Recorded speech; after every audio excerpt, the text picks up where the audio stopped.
देख रहे हैं 7 न्यूज। मैं आपके साथ मोहम्मद सलमान जुनैदी। बीजापुर में होम मिनिस्टर अमित शाह के खिलाफ किया गया अनोखा प्रदर्शन। जी हां, जैसे कि पिछले दिनों जो है गृह मंत्री अमित शाह ने जो है संसद में डॉक्टर बाबा साहेब अम्बेडकर को लेकर जो बयान दिया था, वो बयान को लेकर जो प्रदर्शन दिन ब दिन जो है देश में हो रहे थे, वो रुकने का नाम नहीं ले रहे हैं।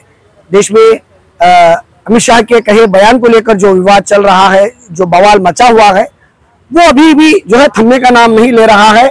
हर जगह जो है दिन ब दिन जो है अमित शाह के खिलाफ प्रोटेस्ट किए जा रहे हैं, प्रदर्शन हो रहे हैं और कई जगहों पर जो है प्रदर्शन करते हुए जो डीसी है उनको मेमोरेंडम दिया जा रहा है, मनवी पत्र दिया जा रहा है और जो गृह मंत्री अमित शाह है उनको जो है अपने पद से हट जाने की, रिजाइन देने की जो मांग है वो दिन ब दिन की जा रही है। तो इसी तरह से जो है आज फिर से जो है बीजापुर शहर के अम्बेडकर सर्कल में पूरे दलित संगठन की ओर से जो है गृह मंत्री अमित शाह के खिलाफ राज्य प्रदर्शन किया गया और गृह मंत्री अमित शाह के खिलाफ जो है सभी ने बात करते हुए गृह मंत्री अमित शाह को जो है अपने पद से हट जाने की जो है घोषणाएं की। और साथ में जो है आज देखा गया कि एक अनोखे तरीके से जो है आज दलित संगठन की तरफ से जो है प्रदर्शन किया गया है। सभी ने जो है गृह मंत्री अमित शाह का जो पुतला है उसे जो है अम्बेडकर सर्कल में जलाकर जो है एक बहुत बड़े पैमाने पर जो है आज प्रदर्शन किया गया है। तो दलित संगठन की जो ओर से जो प्रदर्शन किया जा रहा है, तो चलिए देखते हैं।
ಅಣ್ಣ ಸ್ವಲ್ಪ ಹಿಂಬರಿ ಎಲ್ಲ ಹಿಂಬರಿ ಆರಾಮ ಏ ಅಣ್ಣ ಎದುರು ಬರ್ರಿ ಸರ್ ಸ್ವಲ್ಪ ನೋಡಿ ಏ जय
ಮಾತನ್ನು ಹೇಳಿ ನಮ್ಮ ಅಸ್ಮಿತೆ ವಿಶ್ವ ರತ್ನ ಸಿಂಬಲ್ ಆಫ್ ನಾಲೆಜ್ ಡಾಕ್ಟರ್ ಬಾಬಾ ಸಾಹೇಬರಿಗೆ ಘೋರ ಅಪಮಾನ ಮಾಡಿದ್ದು ಹಾಗೂ ಹಾಸ್ಯಾಸ್ಪದವಾಗಿ ಬಾಬಾ ಸಾಹೇಬರನ್ನು ನಿಂದಿಸಿದ್ದು, ಈ ಬಗ್ಗೆ ಅಮಿತ್ ಶಾ ಅವರನ್ನ ನಾವು ನಿಷೇಧಿಸುವ ಕಾರಣ ಇದು ಇದ್ದು ಇವತ್ತಿನ ದಿನ ನಾವು ಆಯುಷ್ಮಾನ್ ಪರಶುರಾಮಣ್ಣ ಲಂಬೋ ಅವರ ನೇತೃತ್ವದಲ್ಲಿ ದಲಿತ ಮಹಾಒಕ್ಕೂಟ ಒಂದು 16-17 ಕೂಡಿಕೊಂಡು ಅಮಿತ್ ಶಾ ಅವರ ಈ ಇದು ಸತ್ತ ಹೆಣದ ರೂಪದಲ್ಲಿ ಅವರನ್ನು ಭಸ್ಮ ಮಾಡುವ ಮುಖಾಂತರ ಪತ್ರಕರ್ತ ಮತ್ತು ದೃಶ್ಯ ಮಾಧ್ಯಮದ ಮಿತ್ರರೇ ಹಾಗೂ ನಮ್ಮನ್ನು ಕಾವಲುಗಾಗಿರುವ ಪೊಲೀಸ್ ಸಿಬ್ಬಂದಿಯವರೇ, ಇಂದು ಅನಿವಾರ್ಯ ಕಾರಣಗಳನ್ನು ಇವತ್ತಿನ ಬಂದ್ ಕರೆಗೊಳಿಸುವಂಥ ಎಲ್ಲ ತಂತ್ರಗಳು ನಡೆದು ಇಲ್ಲಿ ನಮ್ಮದು ಈ ದಲಿತ ಸಂಘಟನೆಗಳೇನಿದೆ, ಸಂಘಟನೆಯ ಮಹಾಒಕ್ಕೂಟ ಏನಿದೆ ಬಿಜಾಪುರ ಜಿಲ್ಲೆಯಲ್ಲಿ, ಇದು ಯಾವ ಪಕ್ಷದಲ್ಲಿ ಇಲ್ಲ ಅಥವಾ ಯಾವುದೇ ಪಕ್ಷ ಮಾಡ್ತಿರುವ ಹೋರಾಟ ಎದಕ್ಕಪ್ಪ ಅಂತಂದ್ರೆ ಒಬ್ಬ ಕ್ರಿಮಿನಲ್ ಅಮಿತ್ ಶಾ ಬಾಬಾ ಸಾಹೇಬ್ರ ಬಗ್ಗೆ ಅವಹೇಳನಕಾರಿಯಾಗಿ ಮಾತಾಡೋಣ ಪಾರ್ಲಿಮೆಂಟ್ ಅದ. ಅದು ಬೈಠಕದಲ್ಲಿ ಮಾತಾಡಿ ಅವ್ರು ಕೂಡ ಆಗಿ ಪಾರ್ಲಿಮೆಂಟ್ದಾಗೂ ಮಾತಾಡ್ಯ ನಾವು. ಮತ್ತು ಅವನು ವಿರೋಧ ಮಾಡ್ಲಿಕ್ಕೆ ನಾವು ಕೂಡ್ಲಕತ್ತೀವಪ್ಪ ಅಂತಂದ್ರೆ ನಾವು ಯಾವುದೇ ಪಕ್ಷದ ಸಿದ್ಧಾಂತಗಳಿರಲಿ ಏನಿರಲಿ ಅದನ್ನು ನಿಮ್ಮ ದಲಿತ ಸಂಘಟನೆಗಳು ಯಾರು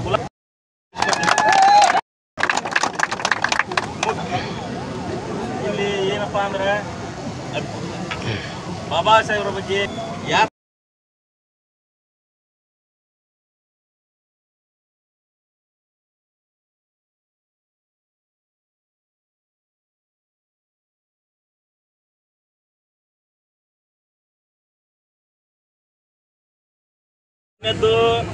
ಬಾಬಾ ಸಾಹೇಬ್ ವಿಷಯದಾಗ ಮನಸ್ಸಿಗೆ ಬಂದಂಗ ಮಾತಾಡಿದ್ರ ನಡೆಯಲ್ಲ. ಮುಂದಿನ ಬಗಳಕತ್ತಪ್ಪ ಅಂತಂದ್ರೆ ಪುಂಡ್ಯ ಕ್ಯಾರೆಕ್ಟರ್ ನಾಯಿ ಬಗಳ ಬಂದ್ ಆಗ್ತದ. ಅವ್ರು ನಮಗೆ ಗೊತ್ತೈತೆ ಅದು ಇಡೋದು, ಅದಕ್ಕೆ ಸುಮ್ಗಪ್ ಬುದ್ಧಿ ಚಲೋ ಅದ, ಇಲ್ಲಾಂದ್ರೆ ಕ್ಯಾರ್ ಇಡಬೇಕಾಗ್ತದ. ವಿಶ್ವರತ್ನ ಭಾರತರತ್ನ ಡಾಕ್ಟರ್ ಬಾಬಾ ಸಾಹೇಬ್ ಅಂಬೇಡ್ಕರ್ ಅನ್ಸುತ್ತೆ, ಟಿಪ್ಪು ಸುಲ್ತಾನ್ ಮಹಾರಾಜನ ಅನ್ಸುತ್ತೆ, ಹಾಗೂ ಶಿವಾಜಿ ಮಹಾರಾಜನ ಅನ್ಸುತ್ತೆ. ಈ ಎಲ್ಲ ಮಹಾಪುರುಷನ ಅನ್ಸುತ್ತೆ. ಮತ್ತೊಮ್ಮೆ ಎಲ್ಲರಿಗೆ ಜೈ ಭೀಮ್ ವಂದನೆಗಳು ಸಲ್ಲಿಸುತ್ತೇನೆ. ವಾದ್ ಓಡಿಸಿದೀವಿ, ಅದೇ ಬೋಟ್ ಒಂದು ಎಕ್ಕೋತ್ಕೋತ ನಿಮ್ಮನ್ನು ವಾದ್ ಓಡಿಸೋ ನಮ್ಗೆ ಭಾಳ ಹತ್ತಂಗಿಲ್ಲ. ಎಲ್ಲ ಸಮಯಕ್ಕೆ ಬರ್ತದೆ. ಸಮಯ ಬಂದಾಗ ವಾದ್ ಕಳಿಸ್ತೀವಿ ನಿಮ್ಗೆ ದೇಶದಿಂದ ನಿಮ್ಗೆ ಬರ್ತೀವಿ.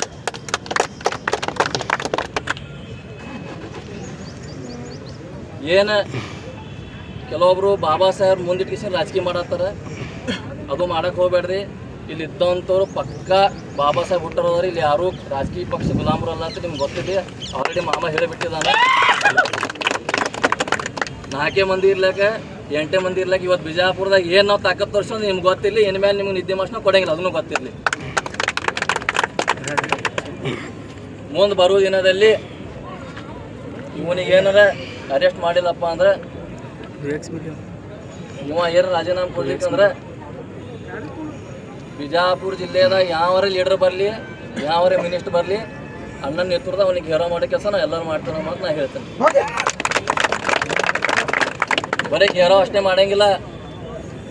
ಸಮಯ ಬರ್ತಂದ್ರೆ ಹೇಳಿಕೆ ಎಲ್ಲ ಮಾಡಿ ತೋರಿಸ್ತೀನಿ. ನಿಮ್ದೇನು BJP ಐತಲ್ಲ, BJPದು ಏನು ಧ್ವಜ ಅಂಬೇಡ್ಕರ್ ಸಲ ಸುಡ್ಲಿಕ್ಕೆ ನಮ್ಮ ಅಪ್ಪನ ಹುಟ್ಟಿಲ್ಲ, ಯಾರು ಗೊತ್ತಿಲ್ಲ. ಒಂದು ಬಾಬಾ ಸಾಹೇಬ್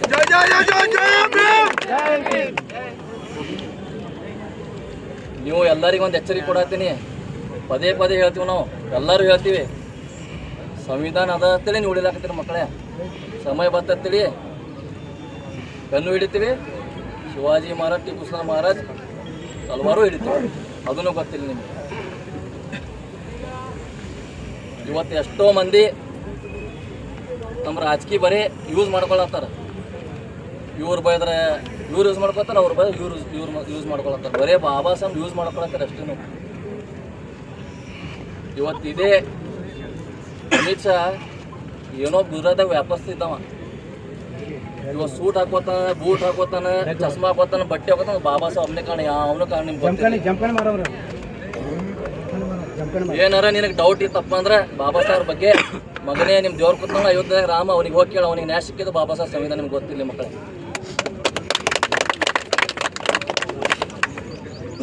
ಇನ್ನು ಮೇಲೆ ಬಾಬಾ ಸಾಹೇಬ್ ಕೆಣಗ್ಲಕ್ಕೆ ಹೋಗ್ಬೇಡ್ರಿ, ಹೊಟ್ಟೆ ಕೆಣಗ್ಲಕ್ಕೆ ಹೋಗ್ಬೇಡ್ರಿ. ಯಾಕಂದ್ರೆ ಈಗ ಸದ್ಯಕ್ಕೆ ಭೀಮಾಪುರಿಗೆ ಯೂತ್ ಆಗದ ಭೀಮಾಪುರಿ ವಿಜಯೋಸ್ ಅದನ್ನ ನೆನಪು ಮಾಡ್ಕೋರಿ. ಭೀಮಾಪುರದ 2 ಸಲ ದಂಗೆ ಅದನ್ನ ನೆನಪು ಮಾಡ್ಕೋರಿ. ಒಂದು ಕೇಸ್ ಆಗ್ತದೆ 10 ವಾರ 11 ಆಗಿರ್ತದೆ ಅಷ್ಟೇ, ಅದು ಬಿಟ್ಟು ಏನೂ ಆಗಿಲ್ಲ. ನಾ ಪದೇ ಪದೇ ಹೇಳ್ತೀನಿ, ಬಾಬಾ ಸಾಹೇಬ್ ವಿಷಯ ಬಂದಾಕಾರ ಧ್ವನಿ ಎತ್ತಂಗಿಲ್ಲ. ಇವಾಗ ಏನಾರ ಬರ್ತಾನೆ ಬರೀ ಇಲ್ಲಿ ಹೊಲೆಯರು ಮಾದಿಗರು ಮುಸ್ಲಿಮರು ಬಿಟ್ಟು ಯಾರೂ ಹೋರಾಟ ಮಾಡಾಕತ್ತಲ್ಲ, ಅದು ನಿಮ್ಗೆ ಗೊತ್ತಿರಲಿ. ಇದಕ್ಕೆ ನಾವು ಏನು ಬೇಕಂದ್ರೆ ಇದಕ್ಕೆ ಕ್ಯಾಡರ್ ಕ್ಯಾಂಪ್ ಬೇಕಾ, ಅವಾಗೂ ಹೇಳೀನಿ ಈಗ ಹೇಳೀನಿ, ಪರ್ಸೋಣನೂ ಅದೇ ಹೇಳ್ತಾರೆ, ಎಲ್ಲರೂ ಒಂದು ಕ್ಯಾಡರ್ ಕ್ಯಾಂಪ್ ಬೇಕು, ಅದು ಇಂಪಾರ್ಟೆಂಟ್ ಇತ್ತು. ನಾವು ಬರೀ ಬಾಬಾ ಸಾಹೇಬ್ ಯಾರು ಅವಮಾನ ಮಾಡಿದ್ರೆ ಸುಡೋದು, ಜೈ ಭೀಮ್ ಆಗೋದು, ಘೋಷಣೆಗೆ ಹೋಗೋದು ಮಾಡತ್ತೀವಿ. ಬಾಬಾ ಸಾಹೇಬ್ ನಮ್ಮ ತಲೆಯಾಗಿರಬೇಕು, ನಮ್ಮ ಮನಸ್ಸಿನಾಗಿರಬೇಕು, ನಮ್ಮ ರಗತ್ನಾಗಿರಬೇಕು. ಯಾವಾಗಲೂ ಬಾಬಾ ಅಂತ ಘಟನೆಗಳು ಯಾವಾಗೂ ಆಯ್ತು. ನಮಗೆ ಮೊದಲು ಎಜುಕೇಷನ್ ಬೇಕು. ಯಾವನೋ ಒಬ್ಬರು ಆಗುವಂಥ ಯಾವನೋ ಒಬ್ಬ ನಮ್ಮ ಲೀಡ್ರ್ ಅಂತ ಯಾರೋ ಮಾತಾಡೋದು ಇಮಿಡಿಯೇಟ್ ಕಳಿಸ್ತಾರೆ, ಇಂಥವ್ರನ್ನ ಎಂದೂ ಕಳಿಸಲ್ಲ. ಆದರೆ ಈ ನನ್ನ ಮಕ್ಕಳಿಗೆ ಅದು ಅದಕ್ಕೆ ನಾನು ಕೊಟ್ಟರು ಬಾಬಾ ಸಾಹೇಬ್. ಇವತ್ತು ಇವ್ರಿಗೆ ಹರೀಶ್ ತರೋರು ನಮಗೆ ಕಿಮ್ಮತ್ತು ಕೊಡೋಂಗಿಲ್ಲ. ಇವತ್ತು ಬಿಜಾಪುರ ಜಿಲ್ಲಾ ಪರಿಷತ್ ಯಾರೋ ಒಬ್ಬರು ನಾವು ಹೆಸರು ತೊಗೊಳಂಗಿಲ್ಲ. ಅವ್ರಿಗೆ ಹೇಳೋರು ಕೇಳೋದು ಮತ್ತು ಗಿಡದ ಎಳಿಸತ್ತೆ ಇವತ್ತು ಅಳಗಾಡಂಗಿಲ್ಲ ಬಿಜಾಪುರ ಜಿಲ್ಲೆ. ಅವ್ರಿಗೆ ತಕ್ಕಂಥ ಉತ್ತರ ನಾವು ಬರೋ ದಿನದಲ್ಲಿ ಕೊಡ್ತೀವಿ. ಇವತ್ತು ಏನಾಗ್ಯದ ನಾವು ಅವಮಾನ ಇವೆಲ್ಲ ನೀವು ಗೆದ್ದಿರ್ಬೇಕು, ತಿಳ್ಕೊಂಡಿರ್ಬೇಕು. ಇವತ್ತು ಪರ್ಸೋಣಲ್ಲಿ ಮುಂದೆ ಬರೋದಿನ ಮೊದಲೇ ಹೇಳ್ಬಿಟ್ಟಿನ ಪರ್ಮಿಷನ್ ನಿವೇಶ ಎಲ್ಲರೂ ಕೂಡ ಒಗ್ಗಟ್ಟಿರಬೇಕು. ಎಲ್ಲರೂ ಮಾತಾಡೋದು ಕಲಿಬೇಕು. ಬರೀ ಇವರೇ ಮಾತಾಡೋರು ಅವರೇ ಮಾತಾಡೋಲ್ಲ. ಒಬ್ರು ಹೇಳಿದ್ರು ಏನಾಗಿ ಏನು ಮಾಡ್ತೀರಿ ಮಾಡಿ, ಏನು ಮಾಡ್ತೀವಿ ನಾ ಜಾಮೀನು ಮಾಡಿಸ್ತೀವಿ. ನನ್ನ ಮಗನಿಗೆಲ್ಲ ಅವ ಹೇಳ್ತಾನೆ. ಅವ್ರ ಮನೆಗೂ ಫ್ಯಾಮಿಲಿ ಐತಿ, ಎದಕ್ಕೆ ಹೇಳ್ತಾರೆ ಸುಮ್ಮನೆ ಯಾರು ಹೇಳಂಗಿಲ್ಲ. ಅವ್ರಿಗೆ ಸಿಟ್ಟು ಬರ್ತದ, ಒಳ ರಕ್ತ ಕುದಿತದ ಹಿಂಗೆ ಮಾಡೋದಕ್ಕೆ. ಇವತ್ತು ಬರ್ತೀವಿ, ಹೋರಾಟ ಮಾಡ್ತೀವಿ, ಬಂದ ಎಲ್ಲಿ ತನಕ ನಾವು ಎಜುಕೇಷನ್ ತೊಗೊಳಂಗಿಲ್ಲ. ಎಜುಕೇಷನ್ ತೊಗೊಳಕ್ಕೂ ರೆಡಿ ಇದೀವಿ, ರೆಡಿ ಹುಡುಗರು ಮಾಡತ್ತೀವಿ ವ್ಯವಸ್ಥೆ ಮಾಡಕ್ಕೆ. ಅದು ನಿಮ್ಗೆ ಗೊತ್ತಿಲ್ಲ. RSS ಬದಲ ಸ್ಪೆಷಲ್ ಅವ್ರಿಗೆ ನಿಮಗೆ ಹೇಳ ಏನೋ ಒಂದು ಕೇಸ್ ಮಾಡೋರು ಏನಾಗಂಗಿಲ್ಲ, ಏನು ಹೊರಗೆ ಬೀಳಂಗಿಲ್ಲ. ಬಾಬಾ ಸಾಹೇಬ್ ಕಂಟೆಗೆ ಬಂದ್ರೆ ಯಾವ ನನ್ನ ಮಗನೇ ಇರಲಿ ಏನೇ ಇರಲಿ ಯಾಕೆ ಪರ್ಮಿಷನ್ ಅವಶ್ಯಕತೆ ಇಲ್ಲ. ಅವನಿಗೆ ಹೆಂಗೆ ಗೂಡಿಗೆ ಅಲ್ಲಿ ಮತ್ತಿಂದ ಜೈಲಿ ಆಗ್ಬೇಕು. ಇಲ್ಲಿ ಇದ್ದಂಥ ತಾಕತ್ ನಾವು ಅಮಿತ್ ಶಾ ಒಂದ್ಸಲ ಬರೀ ಅವ್ರ ಅಪ್ಪ ಹುಟ್ಟಿದ ಬಿಜಾಪುರ ಬರಲಿ, ಅಂಬೇಡ್ಕರ್ ತಾಕತ್ತೆ ನಾವು ತೋರಿಸ್ತೇವೆ ಅವತ್ತು ಬಿಜಾಪುರ.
ನಮ್ಮ ಸಂಘಟನೆ ವತಿಯಿಂದ ವಿಜಯಪುರ ಜಿಲ್ಲಾದ್ಯಂತ ದಲಿತ ಸಂಘಟನೆ ಸಮುದಾಯದ ಎಲ್ಲ ಕಾರ್ಯಕರ್ತರು ಹಾಗೂ ಮಹಾ ಒಕ್ಕೂಟದ ಪರವಾಗಿ ಅಮಿತ್ ಶಾ ಅವರು ಅಂಬೇಡ್ಕರ್ ಅವರಿಗೆ ಅವಹೇಳನಕಾರಿಯಾಗಿ ಮಾತನಾಡಿದ್ದಕ್ಕೆ ಶಾಂತಯುತವಾಗಿ ಕಾನೂನಾತ್ಮಕವಾಗಿ ಧರಣಿಯನ್ನು ಮಾಡಿ ಜಿಲ್ಲಾಧಿಕಾರಿ ಅವರಿಗೆ ಮನವಿ ಸಲ್ಲಿಸಲಾಯಿತು.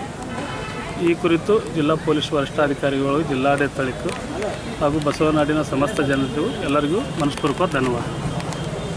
ಈಗ ಅಮಿತ್ ಶಾ ಅವರು ಈ ದೊಡ್ಡ ಹೇಳಿಕೆ ಕೊಟ್ಟಾರೆ, ಅದ್ರ ಬಗ್ಗೆ ಏನು ಅವ್ರು ರಾಜೀನಾಮೆ ಕೊಡಿಸ್ತೀರೋ ಅಥವಾ ಏನು? ರಾಜೀನಾಮೆ ಕೊಡಬೇಕಂತ ಎಲ್ಲ ಸಂಘಟನೆ ವತಿಯಿಂದ ಮನವರಿಕೆ ಇದೆ. ಅದನ್ನು ರಾಷ್ಟ್ರಪತಿಯವರು ಯಾವುದು ನಿರ್ಧಾರ ಕೈಗೊಳ್ತಾರೆ ಅನ್ನೋದು ದೊಡ್ಡವ್ರ ಮೇಲೆ ಬಿಟ್ಟುಕೊಟ್ಟದ್ದು. ಓಕೆ, ನಿಮ್ಮ ಹೆಸರೇನು ಸರ್? ಸುನೀಲ್ ಕುಮಾರ್ ಎಂ ಸೂರ್ಯವಂಶಿ, ವಿಜಯಪುರ ಜಿಲ್ಲಾಧ್ಯಕ್ಷ.